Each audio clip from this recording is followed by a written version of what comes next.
Thanks for joining in the Sydney Institute's current series of virtual meetings in this time of pandemic. And today Nerida Campbell makes a welcome first appearance at the Sydney Institute. She has an honours degree from Sydney University in history and a master's in curatorial studies.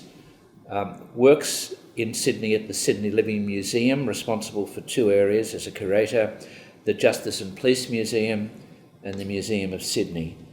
And today Nerida Campbell's going to speak for us on the topic of Sydney crime and the pandemic of 1919. You're very welcome, thank you. Thank you, Gerard, and it's such an honour to be here today speaking at the Institute. I'm a curator, so what I do in my day-to-day work is collect connections and stories and people, and I work mostly in the history of Sydney's criminal milieu. I really enjoy understanding how our criminal behaviours influence our society and how law interacts with policing and society in general. So today I thought I'd start by talking about the topic of pandemic policing and crime. So the 1919 flu pandemic globally killed at least 50 million people, although some estimates are much, much higher. It had a devastating impact on the world in general, but in Sydney in particular, and that's where my interest is ignited. So on the 27th of January 1919, the New South Wales state was declared infected with the flu pandemic, and the actions taken by the government were very similar to those that we understand today. They closed libraries and halls, pubs and race courses, churches, theatres, picture shows. So it made, some really major changes to the way that people lived their day-to-day lives. Wearing of masks in public became mandatory, and wearing them on public transport was particularly enforced by police in the state. Public assemblies were restricted, the numbers were restricted of people who could meet, and people who were infected were required to stay home with their, what we would call today, close contacts. State borders were closed as well, so very much a period that we can understand today from our current experience. The wearing of masks in particular was something that met with resistance during the 1919 pandemic. And there's one fantastic story about Eileen Lee. Now, Eileen Lee was a Sydney criminal. She was the daughter of Kate Lee. Now, Kate Lee was a sly grogger. She was someone who made her money out of selling illicit alcohol to the public. And during this period, you couldn't buy alcohol after 6 o'clock legally in New South Wales. So her daughter was out and about on a tram, and she had her mask down under her chin, and that was reported to the tram conductor, who got the police involved. And Eileen said that she couldn't wear her mask because she had so much mucus, and this period of history has a lot of mucus and reports of mucus in it. So much mucus that she couldn't wear a mask, which led the police to say, well, if you're that sick, what are you doing travelling around Sydney on a tram? Now, she was taken down to the Water Police Court, which is the current Justice and Police Museum on the edge of Warrane, as Sydney Cove is known in the Gadigal language. She was taken down there and she was fined £1 for not complying with that particular regulation. So the masks, again, were something that the public protested about. Some people refused to wear them, and some who did wear them gave them quite derogatory terms. So at the time they'd be known as toothache bandages, pig snouts, or feeding bags. So not everybody was as compliant or as happy as the police perhaps would have liked. The police by June 1919 were facing a real issue in New South Wales. 300 to 400 men, and at that time most of the police force was male, were down with the flu. And we have to remember that just coming out of the First World War, the police force was already down by about 300 men. So out of 2,500, you had 300 to 700 at all times under the capacity of force that the Commissioner would have liked. So on top of being short of staff, the police also had additional things that they had to oversee. So the water police were responsible in part for overseeing some of the quarantining, and there were people who were resistant to coming and being quarantined in Sydney. They also had to deal with large public gatherings and breaking up those gatherings and ensuring that people were following the rules. There was inoculation available to members of the force, and they were also able to use these inhalariums, which were places that were set up with a chemical compound that you would inhale, and it was supposed to actually flush any flu germs out of your system. So there were some measures put in place to protect the police force from the flu, because there was obviously a reliance on them to maintain these new regulations, but we still had a large number who fell victim to it. They were also responsible for passing out any kinds of certificates of exemption to people who needed to travel interstate or travel outside of the Sydney metropolitan area, and that kept them very busy and meant they couldn't focus on other areas of their normal jobs. So in particular, traffic and traffic regulations was something that was dropped from their job description for a little while there, because they just didn't have the manpower to do those kinds of jobs. So it's estimated 12,500 Australians died, more than half of them in New South Wales, and over 290,000 Sydney-siders fell ill with the flu. And it had ongoing impacts. Many of the people who died from the flu were younger people, and pregnant women were hit at a much larger rate than you might expect. And that, of course, caused concerns in society in general about the next generation. We'd already been through World War I, where we lost so many of our young men. Then the flu hit, and we lost more young people, and we're also losing many pregnant women. So it did cause quite a bit of panic and concern in society about what next, what would happen next. What did happen next was the 1920s, the Roaring Twenties. So out of this period of despair and pain and difficulty came this almost golden period in Sydney's history, where we saw rapid societal change, architectural change and technological change coming out of this really dark and desperate period of our history. And it in itself created problems for police. The laws didn't always keep up with the pace of the criminal mind. So fast times breed new crimes, and some of those new crimes were ones that left the police in Sydney scratching their heads about what they could legally do with these criminals who were emerging. So I suppose the 20s we remember today as a period of jazz, Art Deco, glamour, flappers dancing to the Charleston. But here in Sydney, it was also a period of a very dark underbelly of vice, violence and gangs coming into Sydney and ruling the inner city streets. The side of that area has been captured by a really remarkable collection that I have the privilege to work with. It's held at the Justice and Police Museum, and it's called the New South Wales Police Forensic Photography Archive. And it's a collection of about 130,000 images taken by New South Wales Police in the course of their investigations. And it captures our history in a way that nothing else can. These are images that have been taken of our city, of our homes, of our people, when they least expected to be photographed. So when the police knock on your door, you haven't made your bed, you haven't put your dirty cups in the sink, the place is a mess, you haven't tidied up because you're not expecting anyone to come over. And they photograph and capture the way that people really lived during that period of the 20s right through to the 60s. They also take unusual pictures of our city, which gives us a sense of how geography, technology, architecture have changed and grown. So I think police photographers are the only people who stand in the middle of a road and take a photo of the houses on both sides.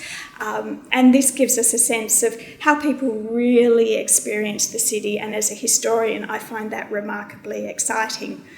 But for the 1920s, the collection gives us a little bit of a sense of the way the criminal world changed and interacted in Sydney. In particular, we have a collection of images known as specials, which are part of this police archive. Now, specials are images taken by New South Wales police photographers of suspects in custody. These people haven't had their day in court. Many of them pose in quite an arch manner. Some of them smile. Often they've got cigarettes in their hands. They've got their legal papers in their hands. Some of them are looking right down the camera, attempting to intimidate the police who've arrested them. Others are almost looking flirtatiously down the camera. So we have this wonderful collection which internationally has been of interest. And as a curator, I'm interested in telling stories to people and hearing their stories and sharing things that spark people's curiosity. And this collection does that, has that in droves. The images are taken at Central Police Station from 1919 up until 1930. The people, as I said, are suspects. There's none of the traditional mugshot imagery.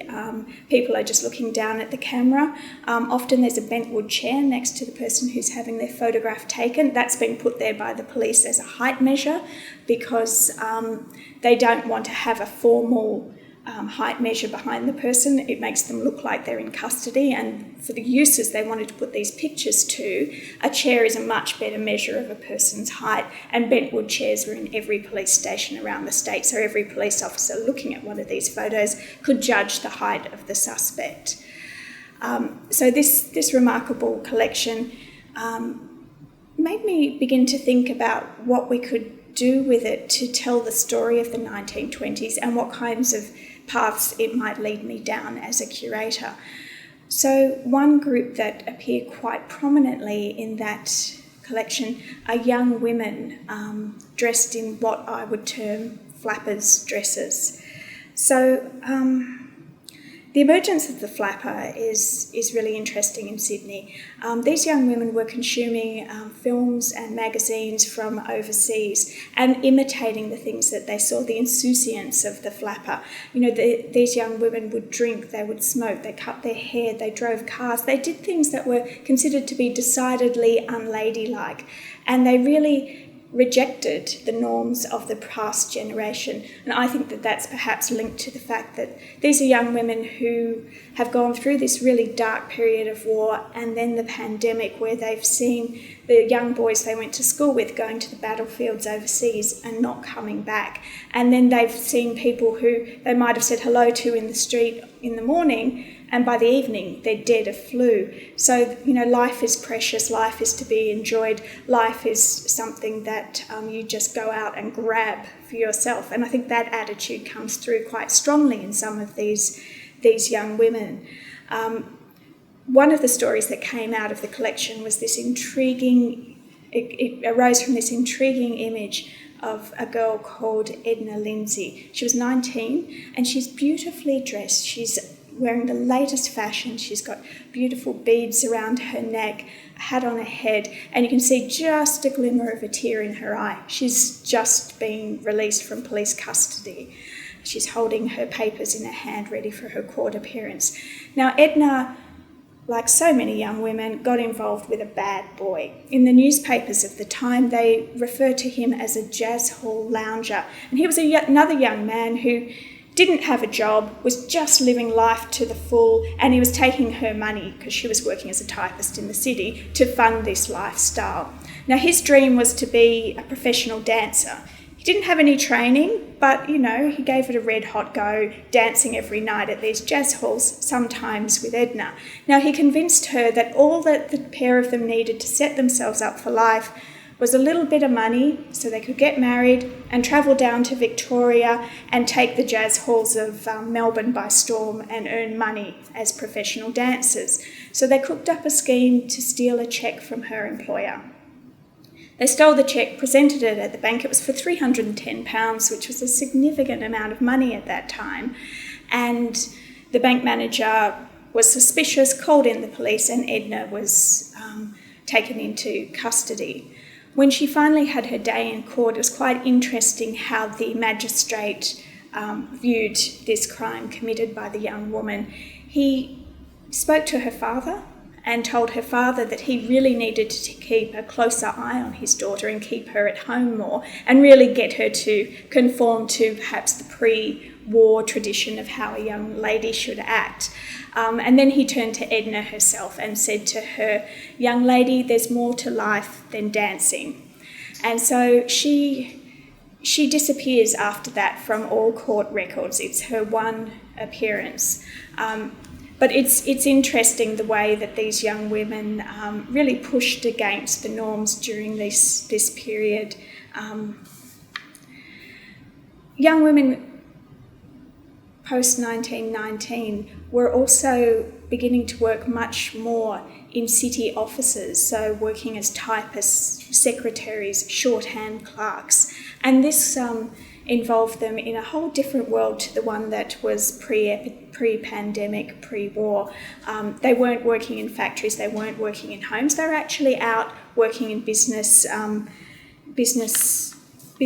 in the city, and this also caused some issues for these young women. So, for instance, there's the story of a man from 1921, Albert Raymond Clarence Fulton, who was an Englishman working here in Sydney, who described himself as an advertising expert, and he set up a little office in the city. And what he'd do is he would advertise for typists and clerks, so young women who had this new skill, this highly valued new skill of being able to write shorthand and being able to work as secretaries in these places that had once been male-dominated.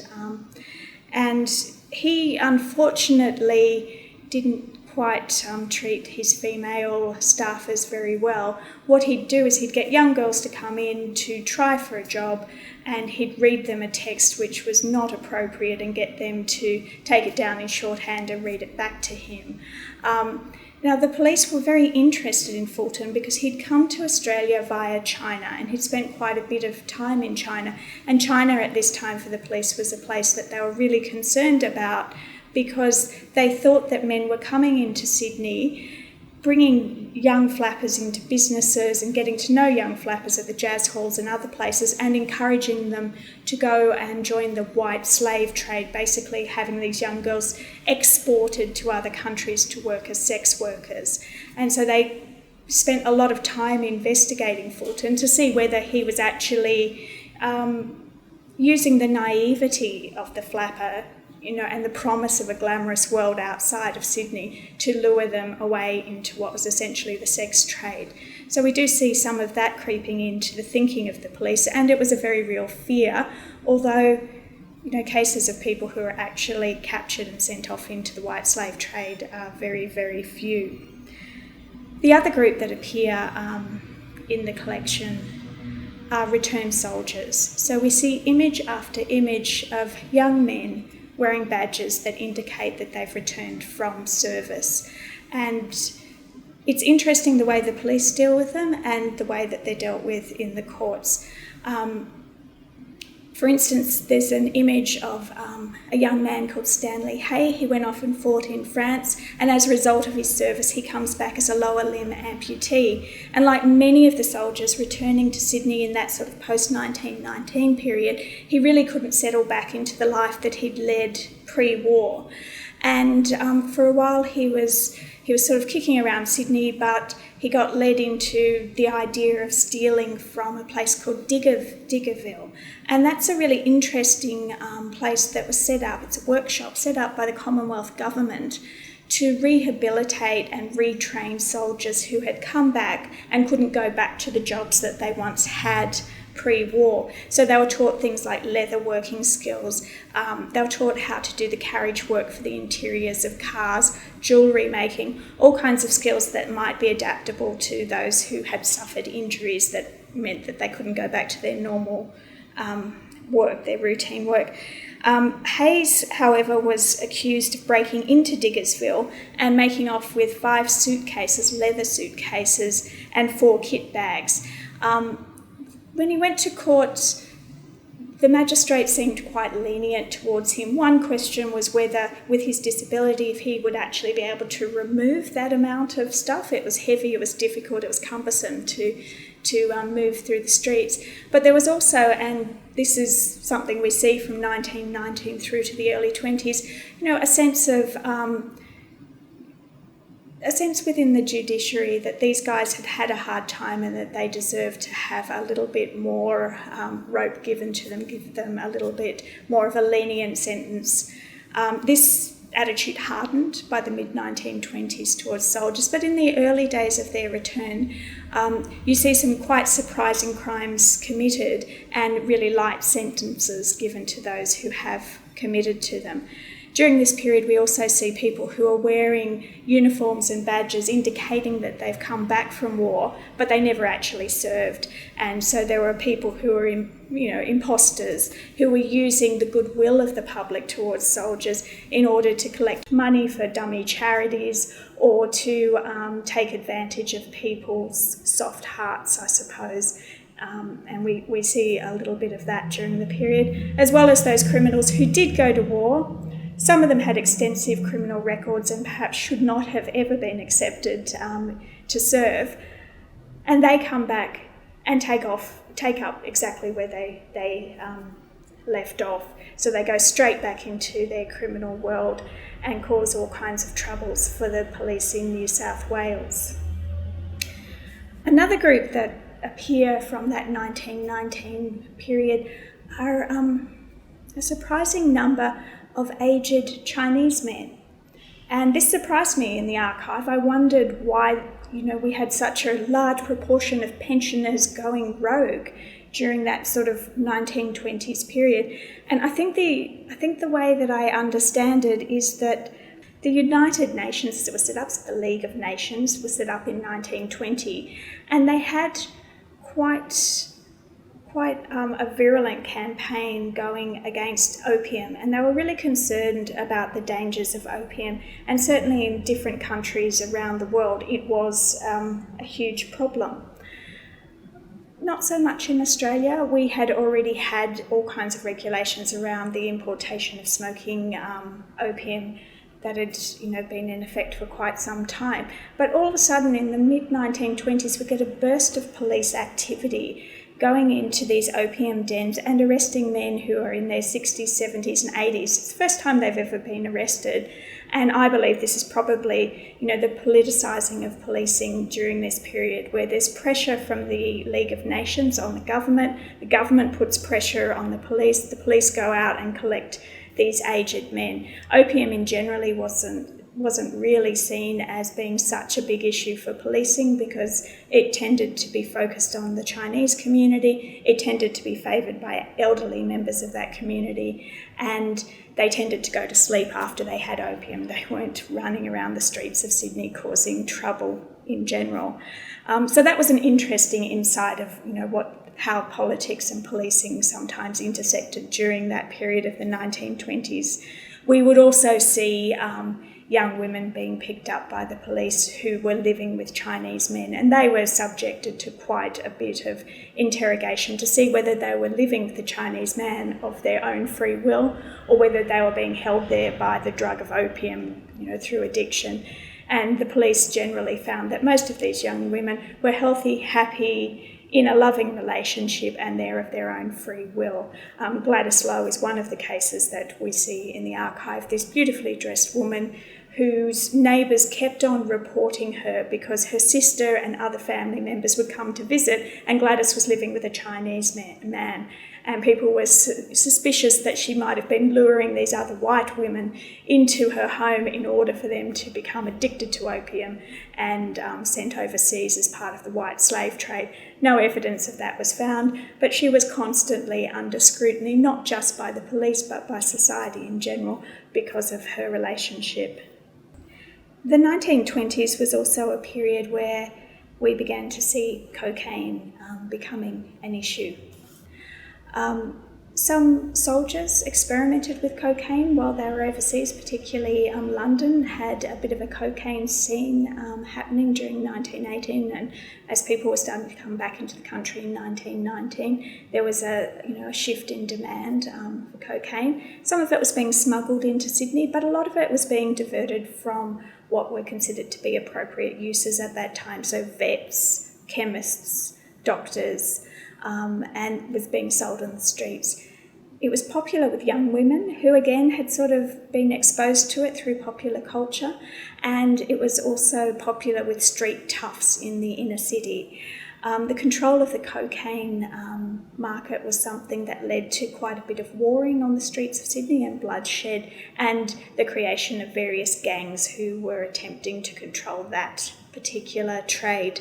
Cocaine was also something that Sydney sex workers would sell as a bit of a side hustle, I suppose you could say, and many of them were standing on street corners dealing in cocaine, and many of them were also becoming addicted to cocaine. The police were really trying to stamp out cocaine. They saw it as being a particularly nasty drug and an evil drug. It's interesting that Sydney police really followed quite a modern way of dealing with people who had become drug addicted.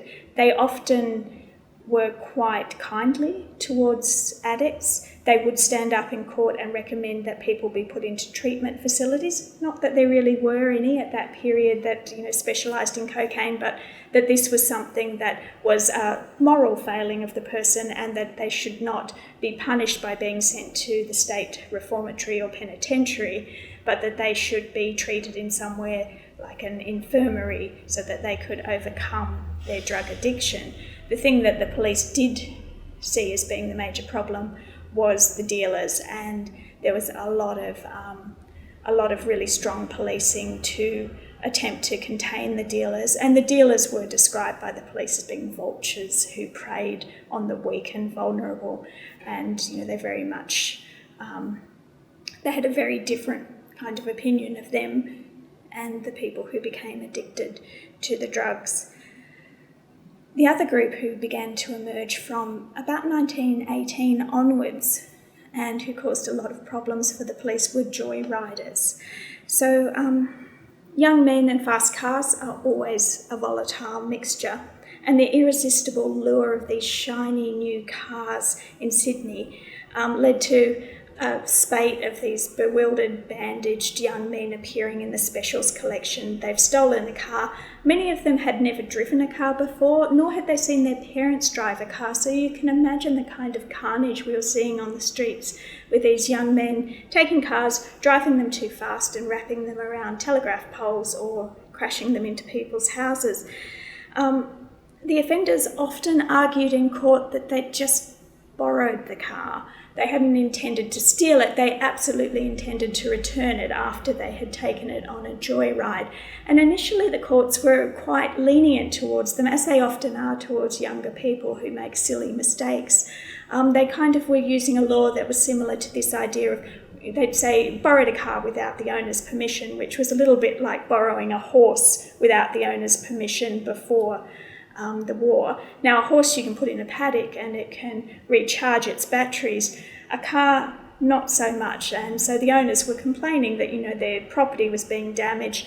They were having petrol use, which was an expense to them, and that it should be treated as theft. And as the 1920s goes on, we see more and more of these young people being charged with theft as opposed to borrowing an item without the owner's permission. Car numbers in Sydney are jumping during this period. So from 1921, we had 33,000 cars. By 1926, we had 127,000 cars in the city. And this, again, took police's focus from the traditional kinds of criminal investigations, assaults, people being drunk and disorderly, and made them focus on the crimes associated with cars. Unfortunately, at this time, the law hadn't quite kept up with the number of cars coming onto the streets of Sydney, which meant that police had to do things like estimate how fast a person was going. They didn't have any reliable way of saying that this person was speeding. Sometimes there weren't speed limits for them to be able to apply to people's driving, and also driving while drunk. How do you determine that, and how do you prove that in a court of law when the rules haven't quite been established? Sydney also as a city was having all kinds of problems with parking. It's an ongoing thing. But at that time the police were madly trying to stop people double parking on corners, parking so businesses couldn't get in and out with their drays and carts, because we're mixing cars and horses during this period. The Sydney police did trial putting signs up in the city with parking restrictions, but they were portable, and so drivers would park, pick up their sign, put it on a street corner, and by the end of the day there'd be 20 of them there and a street clear of signage, so the police couldn't issue any kinds of infringements to the people. So, again, during this period, lots of things that the police were trying to do to ensure that there was equitable use of the city, fair use of the city and safe use of the city, but the laws didn't quite keep up with it. Now, I mentioned earlier gangs emerging in Sydney. Some of the soldiers who'd come back from the war hadn't settled back into their normal jobs, and some of them became involved in gangs being led by a group of really hard criminals here in Sydney. And interestingly, two of them were women. We had Tilly Devine, who mostly looked after the vice trade but was also involved in cocaine dealing. Kate Lee, who was heavily involved in the supply of illegal grog, swag grog. She also dealt in cocaine. We had Phil Jeffs, who was involved in illegal gambling, vice, cocaine. And we also had someone called Charlie Passmore, who's not quite as well known, but during this period, he was incredibly well known as the Snow King. He was the person who sold cocaine. And one of the things that he did was he often recruited ex-soldiers to work with him and sell cocaine on the streets. They were his street runners.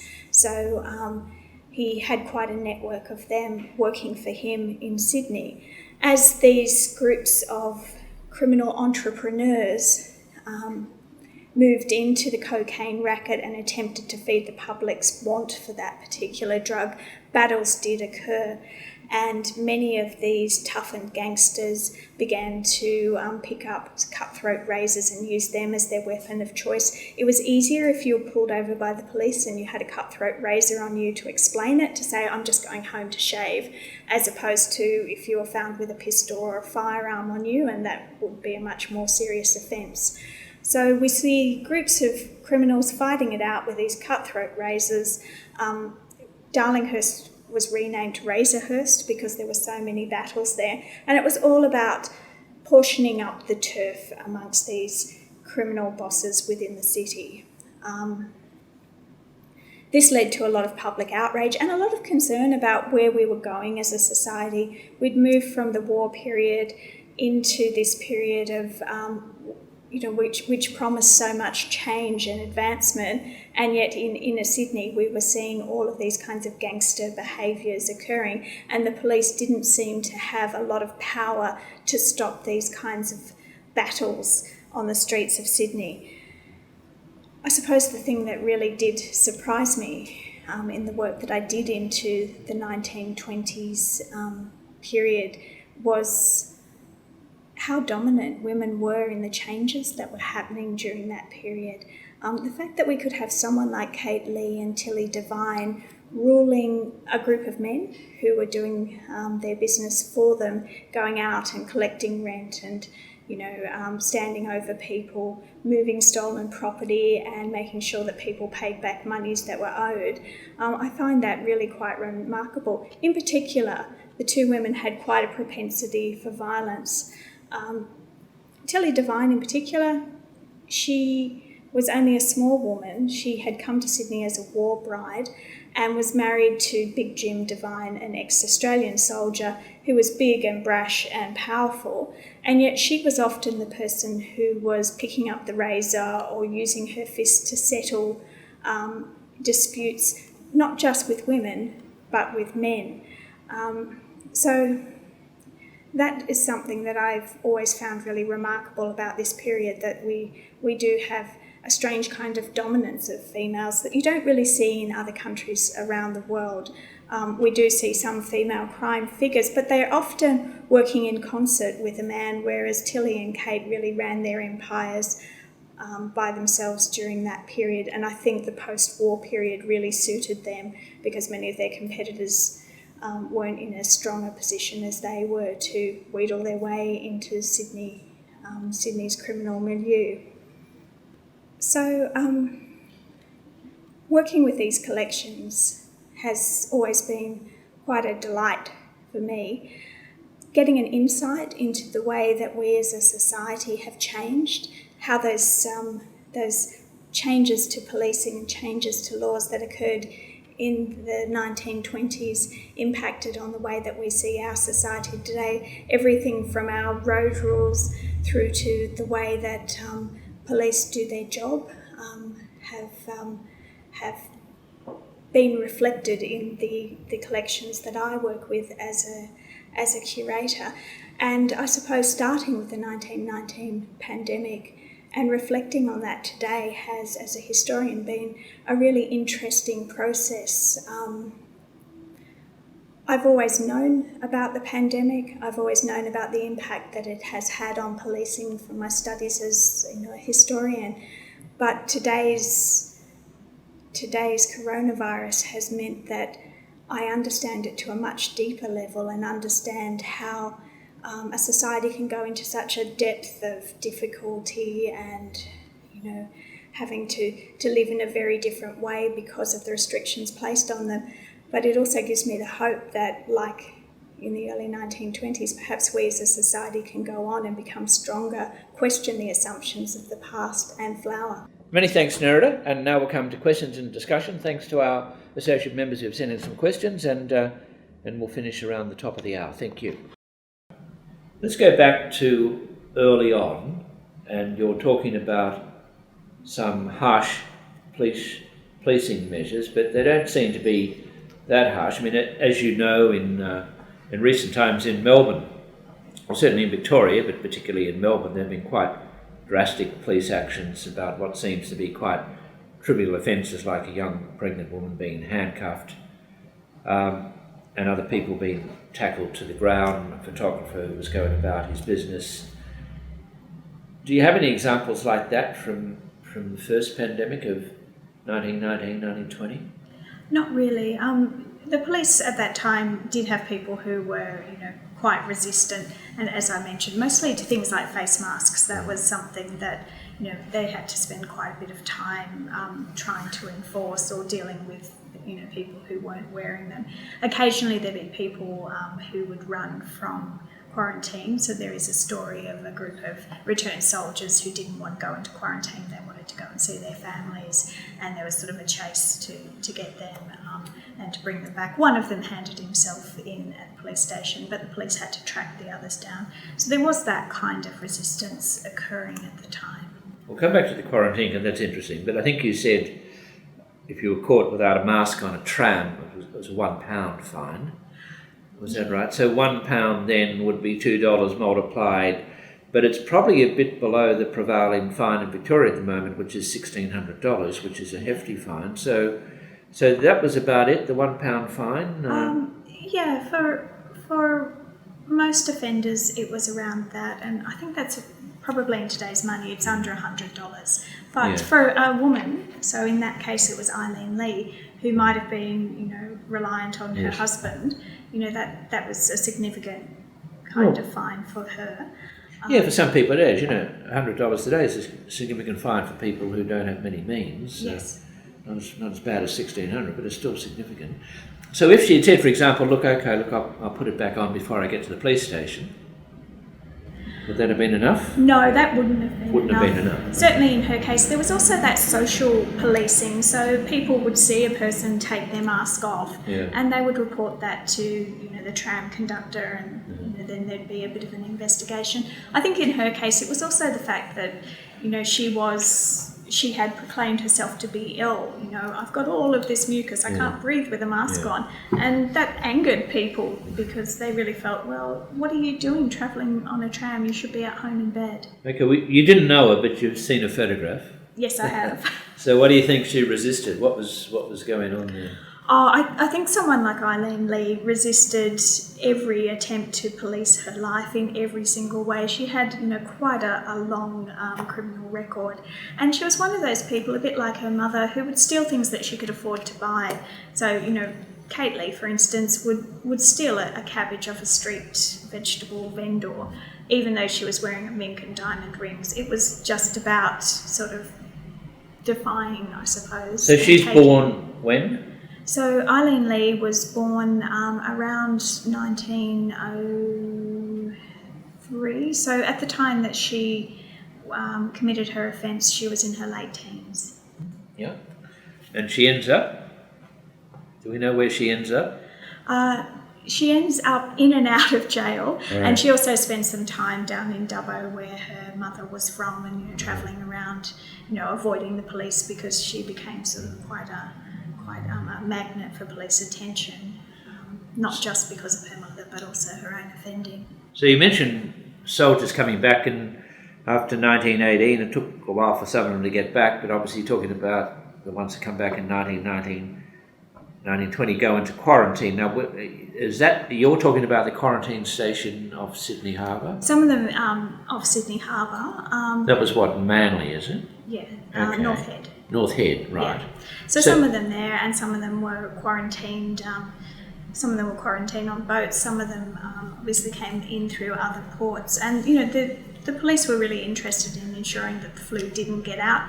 One of the interesting things about the 1919 pandemic here in Sydney is that the government knew it was coming. It was already hitting other countries in 1918, and they knew that they had a body of soldiers who were coming back from countries where that pandemic had been raging. Now, obviously, the time it takes to get from other countries to Australia is much longer than today. You don't just jump on a plane.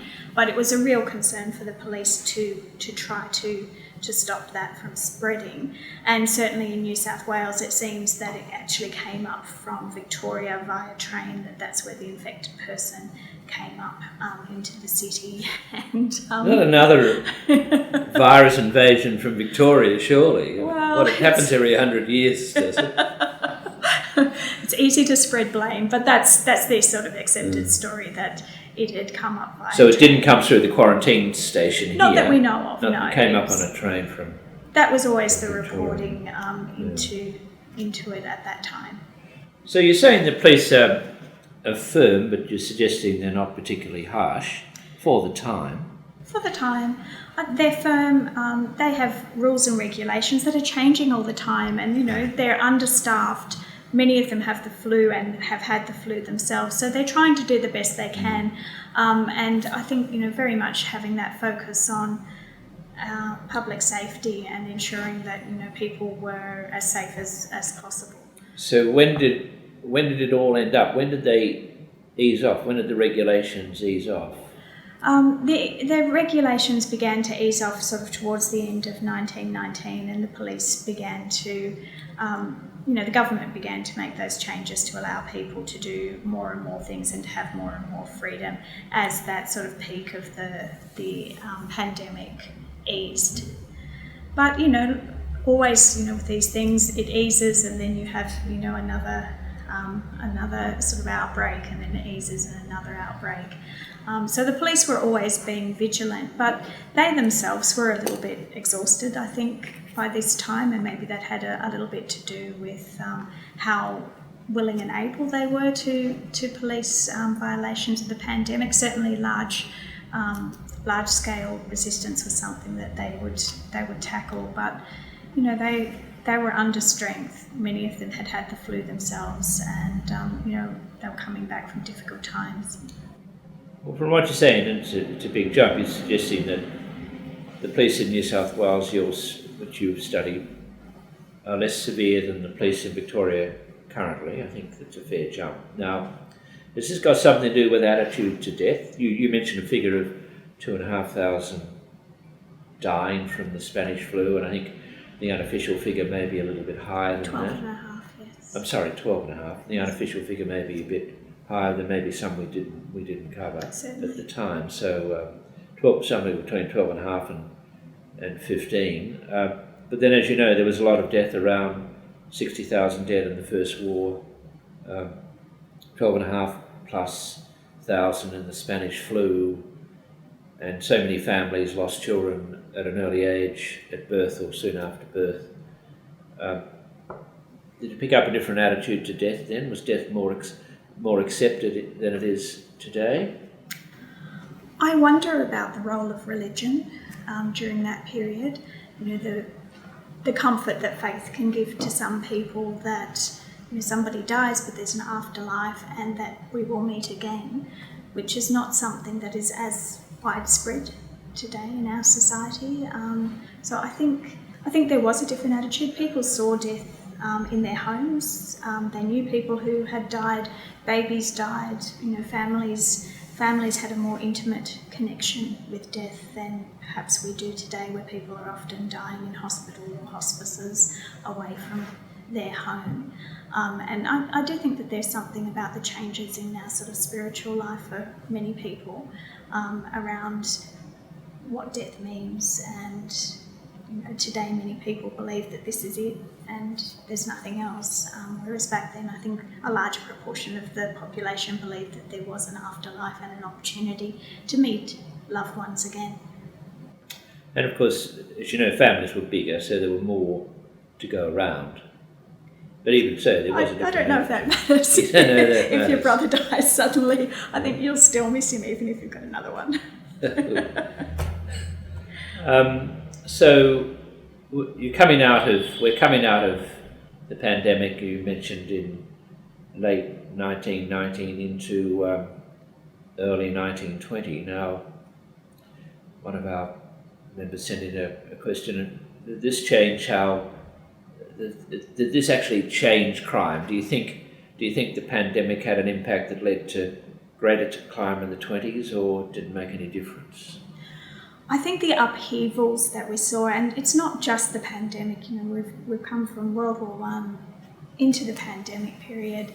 I think it did give some differing opportunities. There were young people, as I said, who were perhaps acting more recklessly, who weren't necessarily thinking their life was now about getting a job, getting a family, settling down, but actually wanting to go out and drink and, dance at jazz halls and enjoy themselves. So I think that gives more opportunities for the criminals. There are more people out and about, more opportunities to perhaps, encourage people to experiment with drugs and other things. You focused a lot on the flappers, but is that because there were more young women around at that age than there were young men? You'd had men dying, of course, and being severely injured in the First War, but also you make the point that the pandemic hit hard at pregnant women, but I think beyond that, the biggest group that died were probably young men rather than young women. So pregnant women would be a small percentage, and then a lot of young men. So you've got a great thinning out of the young male population due to war and pandemic. So is that why you focus more on the flappers? I mean, was there less thing to do? Were they less obviously they weren't men to become engaged to and to marry, so does that partly explain it? I think partly, but also I think they've had years and years of their young life being at home in a time when there's a lot of worry, a lot of stress, a lot of deprivation, lots of things that I suppose living at home and being in that sort of dark world where a brother might be at war, is he still alive? Following the newspapers to see whether he was where that battle was occurring. Those kinds of stresses have suddenly lifted. Then they go into the flu, and people they know die from the flu. It's not the war over there, it's actually people around them or people becoming very sick, having to stay at home and nurse relatives who are stricken with the flu as well, risking their own lives, but also seeing the potential that someone they love is going through this. So they've gone through this really difficult period, and I think for the young women, the thing that I find quite amazing is how they come out of that, and part of that is rejecting a lot of what had gone before and embracing a very different lifestyle, one that their grandmothers certainly would have frowned upon. Young girls smoking and drinking to excess was not something that the older generation would have countenanced, and it's part of that very real rejection, I suppose, of potentially we did the right thing, we followed the right rules, it came to the war, it came to pandemic, all these people I've grown up with and know are no longer here. I might as well go out and enjoy myself and have a good time, burn the candle at both ends, because life is short, it can be brutal, it can be dark. Why shouldn't I grab that little bit of joy while I can? Now, when you stream of photographs with the chairs, Yes. They're mainly men. So what is the extent of criminality among women through into the 20s, coming off the Great War and the pandemic? What is the What's the focus of criminality among young women, or women in general? It's usually small-time theft, shoplifting that we see, and many of the photographs are taken in the city, so it's young women stealing from employers or stealing from some of the big department stores in Sydney. Some of it's aspirational stuff, so you'll see young women who are stealing fur coats in Sydney in summer. It's obviously trying to imitate their North American women. And others are sort of in a much more entrenched kind of business where they're stealing to sell, and they've got fences and other ways of getting rid of things. So that's the sort of key kind of thing that we see with women.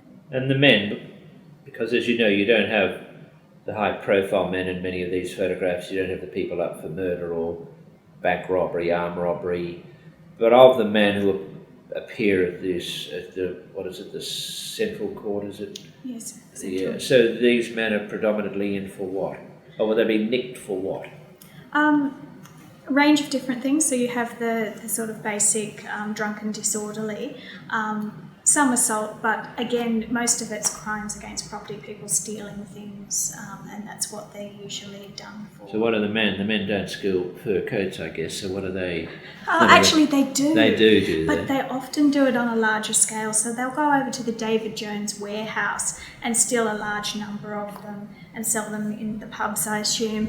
And we also get, this sort of spate of chocolate thieves, which I find really interesting in the 20s. So, chocolate was a bit of a delicacy. It was something that, if you were a man out for a drink at the pub and you wanted to take something to butter up the wife, you might sort of take home a lovely heart-shaped box of chocolates. So people would actually break in and steal chocolates, and they'd steal 50 kilos of chocolates. And well, they have a lot of wives.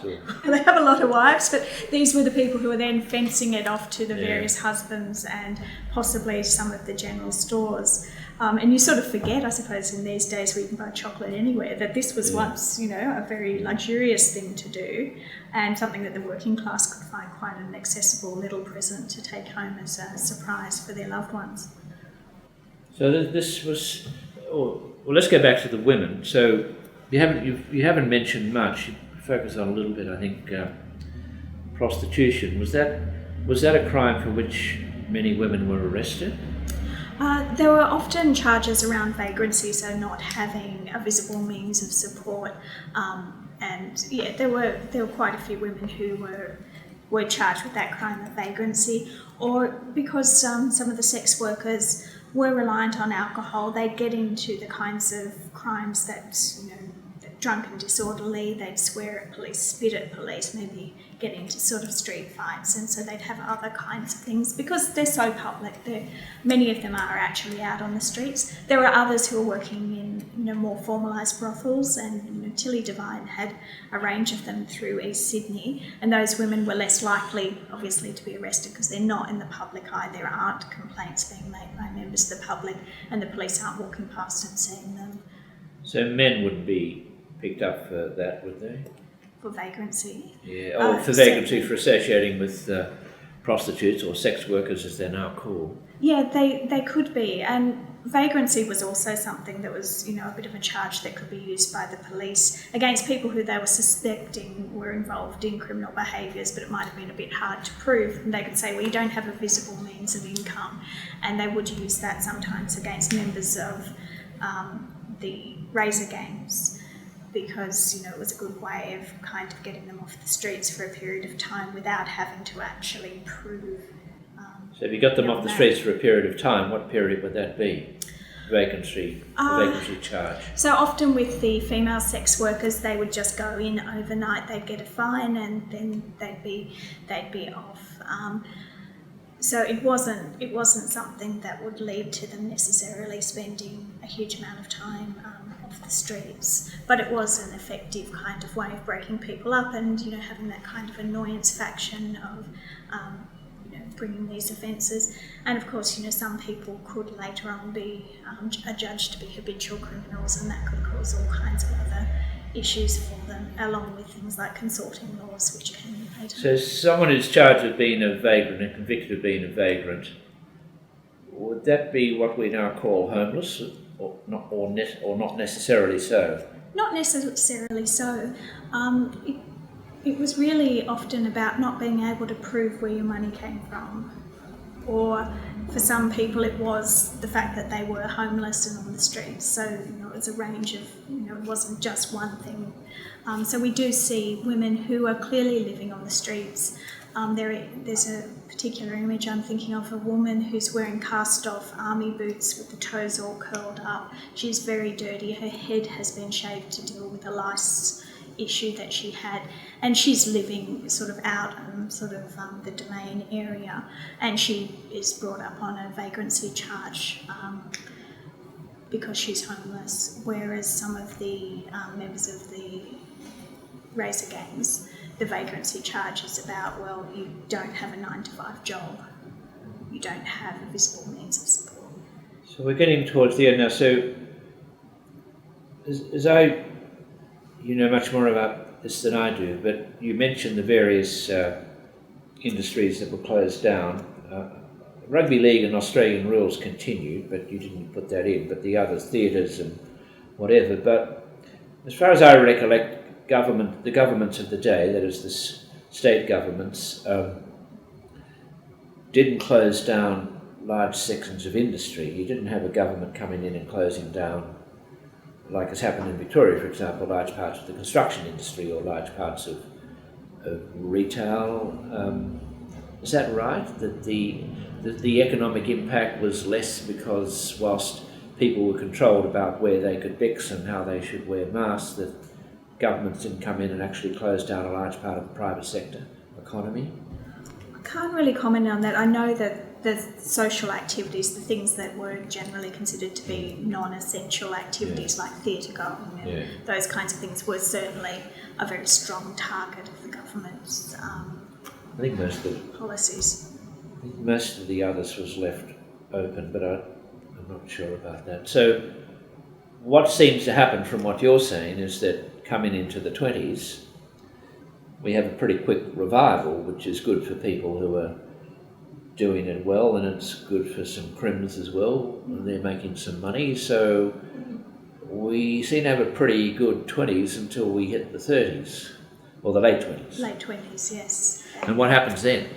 Well, I think it all catches up to us. There are many people who are living lifestyles that they can't afford, and obviously the international economic crisis begins to impact here on Sydney. So we see those impacts happening in the late 1920s, and by the 1930s, in terms of crime history, my focus begins to move on to the communists, the New Guard, and other kinds of political agitation that begins to occur during that period, and some of the crimes that are committed by, for and against them. We must come back and talk about that, because that's an interesting time. But you get up to the 30s, and well, let's take these people through the 20s. You're looking at them, they're standing next to a chair. What are they looking at? I mean, what are the influences of them? Are they seeing much of film? Or are they looking at still photographs? I mean, what are they looking at, the women who want the fur coats? What's the culture there? They're looking at films, they're looking at magazines, they're reading books, and also serials in the newspapers. And film does have a little bit of an influence. This great story from 1919 about a man who's out in regional New South Wales who decides to rob the mail train, and he dresses up as a cowboy to do that, and he's somewhere outside of Bathurst, I think, and jumps on the train. The drivers at that time are burly blokes. They chuck him off the train. When the police catch up with him, they say, "Why did you dress as a cowboy?" And it turns out that he was a picture show operator, and he'd been watching a lot of cowboy films, and he just thought, well, I'm going Wild West, and dressed up for it. So you do see those kinds of influences, and people who do big sort of break and enters and the rest, citing the fact that they've watched that on screen and that might have influenced their behaviour as a mitigating factor when they appear before the court. So your cowboy man, was he photographed in a cowboy suit? Or? No, he wasn't, unfortunately. He was outside of Sydney, so we didn't get a photo of him, but he actually got a Guernsey in in the police annual report as one of the unusual crimes that had been investigated for that year. They had a point about unusual crimes, did they? They had a report about it. They reported on unsolved murders and unusual crimes that had occurred over the period of the year. So just looking back on your portraits of rogues, I guess you call them, but without the pandemic, would there have been any difference? I mean, what are these guys and some women been up to? What the like you're talking about were up to, or would have been a different society, or don't you know? It's hard to judge. I certainly think that one of the results of the pandemic was that the police were not in as strong a shape to be able to deal with crime. Police didn't lose that many members during the war because there was a restriction placed on police joining up. So the war didn't impact as heavily as I think the fact that they just hadn't got themselves up and running and the pandemic hit, and their attention was focused on other areas while the criminals were focused on where they had opportunities to make a bit of money. So I do think it had a small influence on the way that crime. So it was a good time for crims, but the most successful ones probably weren't photographed because they got away with it. Well, they didn't need to be photographed. Everybody knew what Tilly Devine looked like. She was often in the newspapers. She had a blue tongue. She was often on the streets swearing and carrying on and drawing attention to herself. She wasn't a dainty little flower hiding out in a corner. These days she would have got her own television show, I imagine. But thanks for today. It was great. And you must come back when you move on to the New Guard, which was a kind of right-wing movement, and the Communist Party, and good luck with what you're doing. Thank you very much.